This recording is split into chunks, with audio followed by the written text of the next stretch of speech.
ओम शांति।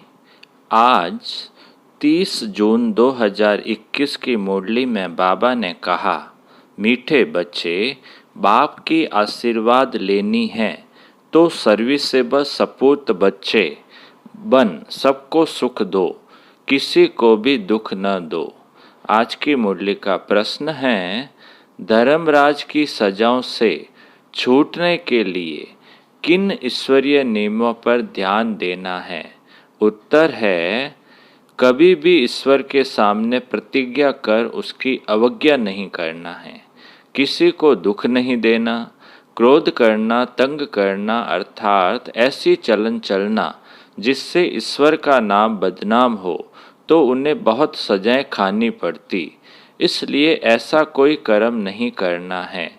माया के कितने भी तूफान आए, बीमारी उथल खाए, लेकिन राइट रॉन्ग की बुद्धि से जजमेंट कर रॉन्ग कर्म से सदा बचे रहना। गीत है, कौन आया मेरे मन के द्वारे।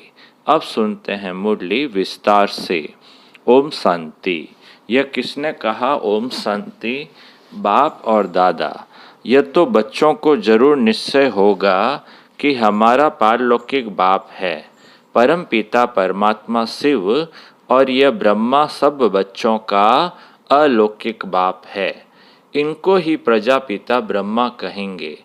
इतने बच्चे और किसको होते हैं क्या, सिवाय प्रजापिता ब्रह्मा के पहले नहीं थे, जबकि बेहद के बाप ने इनमें प्रवेश किया है, तो यह हो गया दादा। यह दादा खुद कहते हैं कि तुमको पारलौकिक बाप की प्रॉपर्टी मिलती है। पोत्रे हमेशा दादे के वारिस होते हैं। उनका बुद्धि योग दादे में जाता है, क्योंकि दादे की प्रॉपर्टी का हक मिलना है। जैसे राजाओं के पास जो बच्चे जन्म लेते रहेंगे, ऐसे ही कहेंगे बड़ों की प्रॉपर्टी है। बड़ों की प्रॉपर्टी पर उन्हों का हक है ही। तुम बच्चे जानते हो कि हम बेहद के बाप द्वारा बड़े ते बड़ी प्रॉपर्टी स्वर्ग की बादशाही ले रहे हैं। हमको वह बाप पढ़ा रहे हैं। तुम अब सम्मुख बैठे हो। सम्मुख का नशा भी नंबरवार पुरुषार्थ अनुसार रहता है। कोई के दिल में तो बड़ा लव रहता है। हम ऊंचते ऊंच भगवान के आकर इस साकार माता पिता द्वारा वारिस बनते हैं। बेहद का बाप बहुत मीठा है, जो हमको राजाई के लायक बनाते हैं। माया ने बिल्कुल ही नालायक बना दिया है। कल बाबा के पास कोई मिलने के लिए आए थे, परंतु वह कुछ समझते थोड़ी थे। बाबा ने समझाया, यह सब ब्रह्मा कुमार है। तुम भी ब्रह्मा के व शिव के बच्चे हो ना।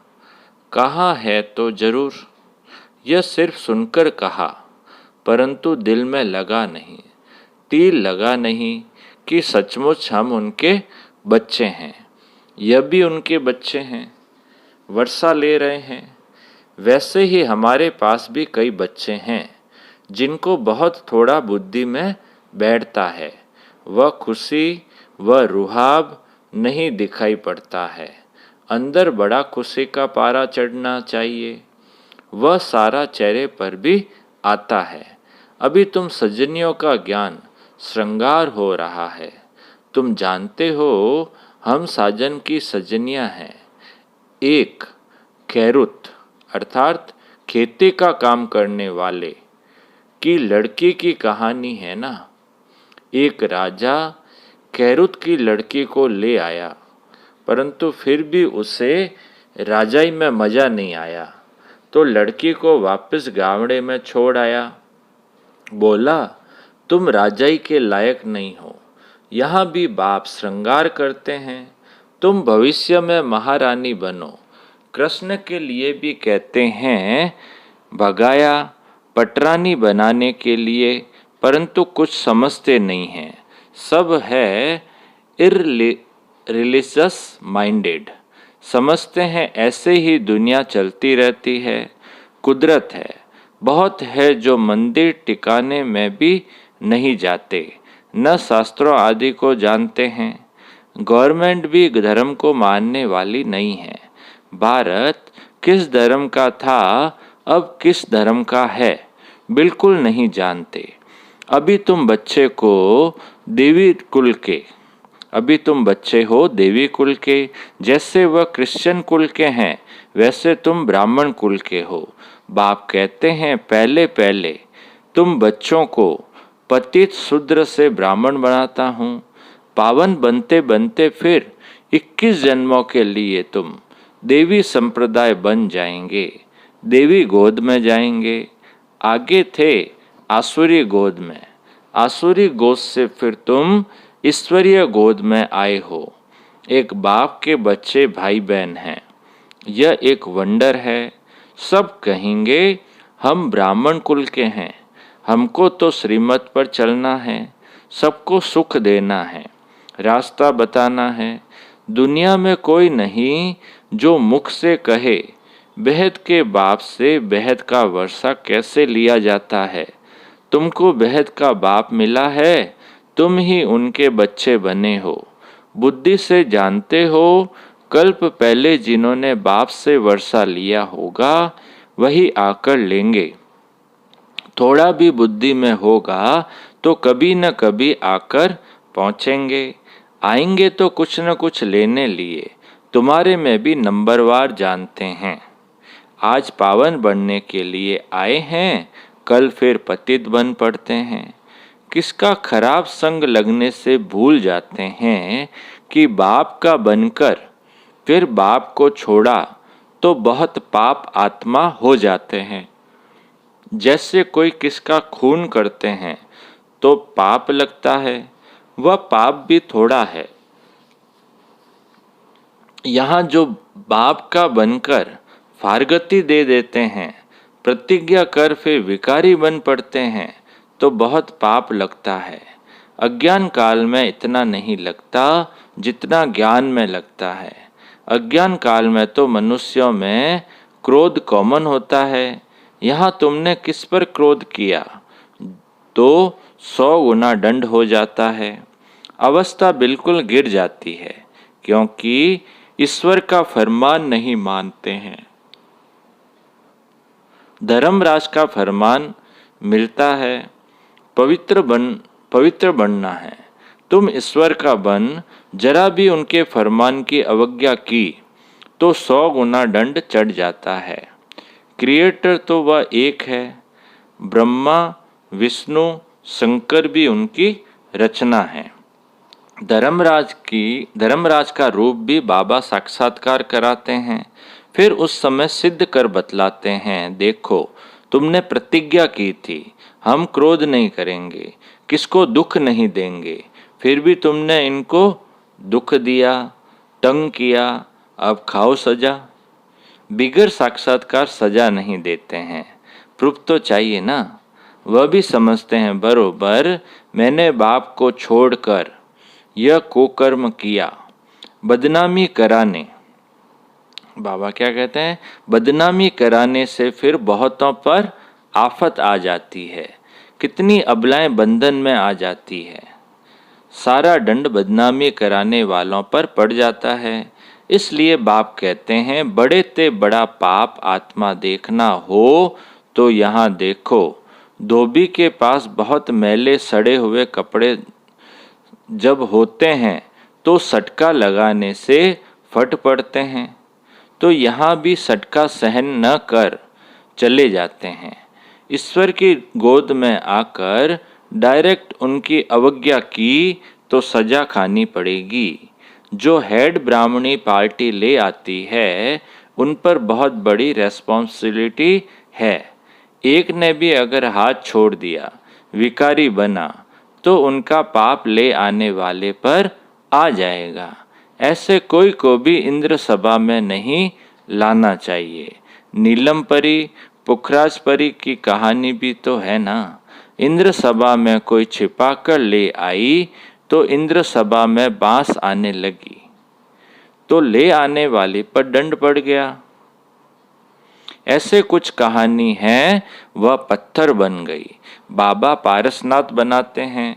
फिर अगर अवज्ञा की तो पत्थर बन जाते हैं, राजाई पाने का सौभाग्य गवा देते हैं। समझो कोई गरीब राजा की गोद लेते हैं, अगर नालायक बन पड़ा और राजा निकाल देवे तो क्या होगा? फिर कंगाल के कंगाल बन पड़ेंगे। यहाँ भी ऐसे है, फिर बहुत दुख महसूस होगा। इसलिए बाप कह देते हैं कभी भी कोई अवज्ञा नहीं करना। बाप है साधारण, इसलिए शिव बाबा को भूल साकार में बुद्धि आ जाती है। अब तुम बच्चों को श्रीमत मिलती है, जो गंदे बन पड़ते हैं ऐसे फिर इंद्र सभा में बैठ न सके। हर एक सेंटर इंद्रप्रस्थ है, जहाँ ज्ञान की वर्षा हो रही है। नीलम परी, पुखराज परी नाम तो है ना। नीलम रतन को कहते हैं। यह बच्चों पर नाम रखे जाते, कोई तो बहुत अच्छा जैसे रतन, कोई फ्लो नहीं है। जवाहरात में कोई कोई बहुत दागी होते हैं, कोई एकदम प्योर होते हैं। यहाँ भी नंबरवार रत्न है। कोई कोई रत्न बहुत वैल्यूबल है, बहुत अच्छी सर्विस करते हैं, कोई तो सर्विस के बदले डिससर्विस करते हैं। गुलाब के फूल और अक के फूल में भी कितना फर्क है। सिर पर दोनों चढ़ाते हैं। अब तुम जान गए हो हमारे में फूल कौन कौन है। उनकी ही सब मांगनी करते हैं कि बाबा हमको अच्छे अच्छे फूल दो। अब अच्छे अच्छे फूल कहाँ से लाएं? रत्न ज्योत फूल तो कॉमन होते हैं।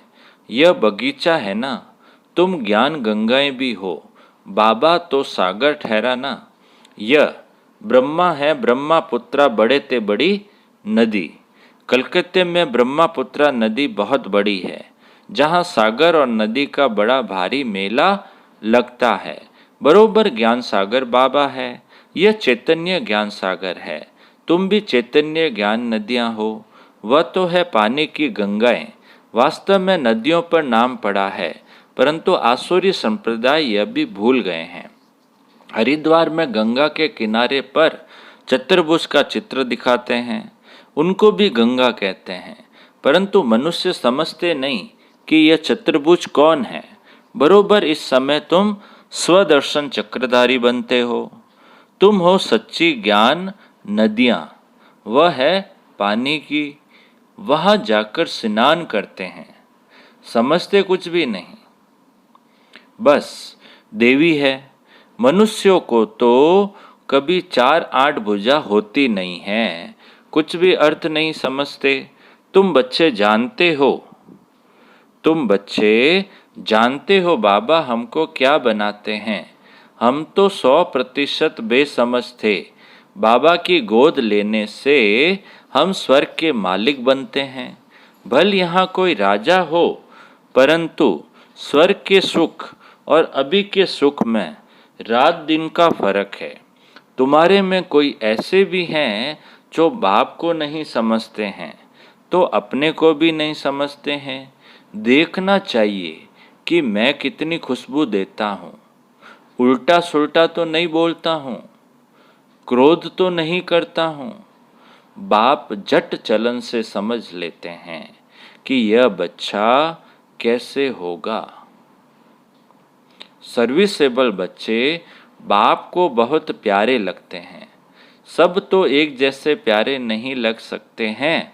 ऐसे बच्चों के लिए अंदर से ऑटोमेटिकली आशीर्वाद निकलती है। बाप का नाफरमान बरदार बच्चा होगा तो बाप कहेंगे ऐसा बच्चा मुआ भला। कितना नाम बदनाम करते हैं। इसको कहा जाता है तकदीर। किसकी तकदीर में क्या है झट पता लग जाता है। बाबा समझाते हैं यह सपूत बच्चा है, वह कपूत है। बाप दादा को नहीं पहचाना। तकदीर में वर्षा लेना नहीं है तो क्या करेंगे। इस ज्ञान मार्ग में कायदे बड़े कड़े हैं। बाप पवित्र बने और बच्चे न बने तो वह बच्चा हकदार नहीं हो सकता है। उसको बच्चा नहीं समझेंगे, फिर कहेंगे हम तो सिर्फ बाबा को वारिस बनाएंगे, तो बाबा 21 जन्म के लिए हमको रिटर्न में देंगे। इसका मतलब यह नहीं कि बाबा के पास आकर बैठ जाना है। नहीं, गृहस्थ व्यवहार में रहते सबको संभालना भी है, परंतु ट्रस्टी होकर रहना है। ऐसे नहीं कि तुम्हारे बच्चों आदि को बाप बैठ संभालेंगे। नहीं, ऐसे ख्यालात वाले भटक पड़ते हैं। यहाँ बाबा के पास तो बिल्कुल पवित्र चाहिए, अपवित्र कोई बैठ न सके, नहीं तो पत्थर बुद्धि बन जाएंगे। बाबा कोई श्राप नहीं देते हैं, यह तो एक लॉ है। बाप कहते हैं फिर खबरदार रहना, कर्मेंद्रियों से कोई पाप किया तो यह मरा। बड़ी भारी मंजिल है। बाबा का बच्चा बना तो फिर बीमारी सारी उथल खाएगी। डरना नहीं है। वेद लोग भी कहते हैं क्या करना है, बाबा कहते हैं डरना नहीं है। वेद जी होते हैं ना, वेद जी जब दवाई देते हैं तो एक बार बीमारी बढ़ती है, तो वेद लोग भी कहते हैं फलानी दवाई से तुम्हारी बीमारी बाहर निकलेगी, तुम डरना नहीं। बाप भी खुद कहते हैं तुम बाप के बनेंगे तो माया रावण तुमको बहुत हैरान करेगा, खूब तूफान में ले आएगा। अभी तुमको रॉन्ग और राइट की बुद्धि मिली है और कोई को रॉन्ग राइट की बुद्धि नहीं है। सबकी है विनाश काले विपरीत बुद्धि। प्रीत बुद्धि तुम्हारे में भी नंबरवार पुरुषार्थ अनुसार। बाबा कहते हैं सबके नंबरवार पुरुषार्थ, जैसा पुरुषार्थ होता है उस हिसाब से, तो प्रीत बुद्धि तुम्हारे में भी नंबरवार पुरुषार्थ अनुसार है। प्रीत बुद्धि वाले बाप की सर्विस बहुत अच्छी करेंगे। अच्छा बाप दादा बोले, मीठे मीठे सिकी लदे बच्चों प्रति माता पिता बाप दादा का याद प्यार और गुड मॉर्निंग। रूहानी बाप की रूहानी बच्चों को नमस्ते। हम रूहानी बच्चों की रूहानी बाप दादा को याद प्यार, गुड मॉर्निंग और नमस्ते नमस्ते नमस्ते। सदा रहेंगे हंसते हंसते, बन जाएंगे फरिश्ते। वह बाबा वह मेरा भाग्य। अब पूरी मुरली में से धारणा के लिए जो मुख्य सार है, पहला पॉइंट, ईश्वर का बच्चा बनकर जरा भी उनके फरमान की अवज्ञा नहीं करनी है। इन कर्मेंद्रियों से कोई भी कुकर्म नहीं करना है, उल्टे सुल्टे बोल नहीं बोलने हैं। सपूत बन बाप की आशीर्वाद लेनी है। दूसरा पॉइंट है ट्रस्टी बनकर अपने गृहस्थ व्यवहार को संभालना है। ज्ञान मार्ग के जो कायदे हैं उन पर पूरा पूरा चलना है। राइट और रॉन्ग को समझकर माया से खबरदार रहना है। अब मीठे बाबा का मधुर वरदान है, संपूर्ण स्टेज और स्टेटस की स्मृति से सदा ऊंच कर्तव्य करने वाले बाप समान भाव। संपूर्ण स्टेज और स्टेटस की स्मृति से सदा ऊंच कर्तव्य करने वाले बाप समान भाव। विस्तार सदैव यह स्मृति में रहे कि मैं हर समय, हर सेकंड, हर कर्म करते हुए स्टेज पर हूँ, तो हर कर्म पर अटेंशन रहने से संपूर्ण स्टेज के नज़दीक आ जाएंगे। साथ साथ वर्तमान और भविष्य स्टेटस की स्मृति रहने से हर कर्म श्रेष्ठ होगा। यही दो स्मृतियाँ बाप समान बना देगी। समानता में आने से एक दो के मन के संकल्पों को सहज ही कैच कर लेंगे। इसके लिए सिर्फ संकल्पों पर कंट्रोलिंग पावर चाहिए। अपने संकल्पों की मिक्सचरटी न हो। स्लोगन है, ईर्ष्या और अप्राप्ति का कारण इच्छाएं हैं। जहाँ सर्व प्राप्तियाँ हैं वहाँ प्रसन्नता है। ईर्ष्या और अप्राप्ति का कारण इच्छाएं हैं। जहाँ सर्व प्राप्तियाँ हैं वहाँ प्रसन्नता है। अच्छा। ओम शांति।